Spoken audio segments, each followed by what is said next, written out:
স্পেসিফিকভাবে তিনটি বিষয় নিয়ে কথা বলেছি। আমরা সরকারের যে প্রতিশ্রুতির সময় জুলাই ঘোষণাপত্র দেওয়ার কথা ছিল, আমরা সেটির অগ্রগতি সম্পর্কে জানতে চেয়েছি এবং 30 কার্য দিবসের মধ্যেই যাতে জুলাই ঘোষণাপত্রটি জারি করা হয় সে বিষয়ে আমরা জোর আহ্বান জানিয়েছি।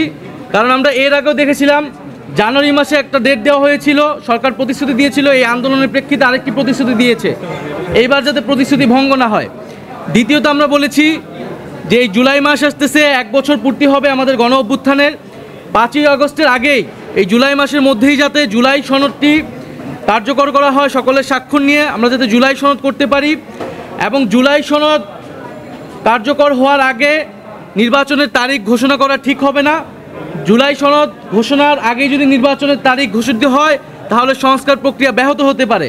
তাই আমরা আহ্বান জানিয়েছি যে 16 বছর আমরা অপেক্ষা করেছি, 10 মাস অপেক্ষা করেছি, আমরা আরও 2 মাস অপেক্ষা করতে চাই এবং সরকারকে সময় দিতে চাই। সকল রাজনৈতিক দল মিলে এই 2 মাসের মধ্যে আমাদের যে জুলাই সনদ, যেখানে জনগণ তার ভবিষ্যৎ বাংলাদেশের রূপরেখা, শাসন ব্যবস্থা পরিবর্তনের মৌলিক সংস্কারের রূপরেখা দেখতে পারবে, সেই জুলাই সনদ হওয়ার পরে একই সাথে আমরা তখন নির্বাচনের তারিখটি যাতে সরকার ঘোষণা করে আমরা সেই দাবি জানিয়েছি। এবং জুলাই সনদ হওয়ার পরে আমরা আমাদের দলীয় মন্তব্য জানাবো যে কোন সময়ে নির্বাচন আমরা চাচ্ছি।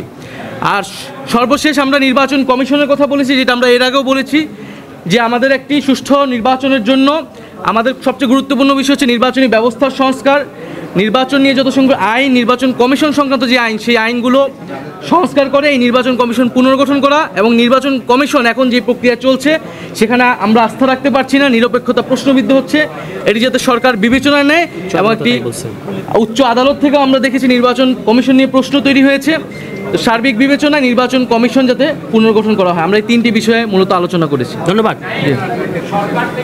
এই জুলাই গণ অভ্যুত্থানের যে ইতিহাস, কোন প্রেক্ষাপটে জুলাই গণ অভ্যুত্থান সংঘটিত হয়েছিল, জুলাই গণ অভ্যুত্থানের অঙ্গীকারনামা এবং আকাঙ্ক্ষা, সেটার একটা ঐক্যমতের দলিল, যেটা মূলত ইতিহাস বিকৃতি ঠেকাবে এবং এই জুলাই গণ অভ্যুত্থান এবং শহীদ আহতদের একটা সাংবিধানিক স্বীকৃতি দিবে। কারণ এই ঘোষণাপত্রই পরবর্তী সংবিধানে কিন্তু সংযুক্ত হবে।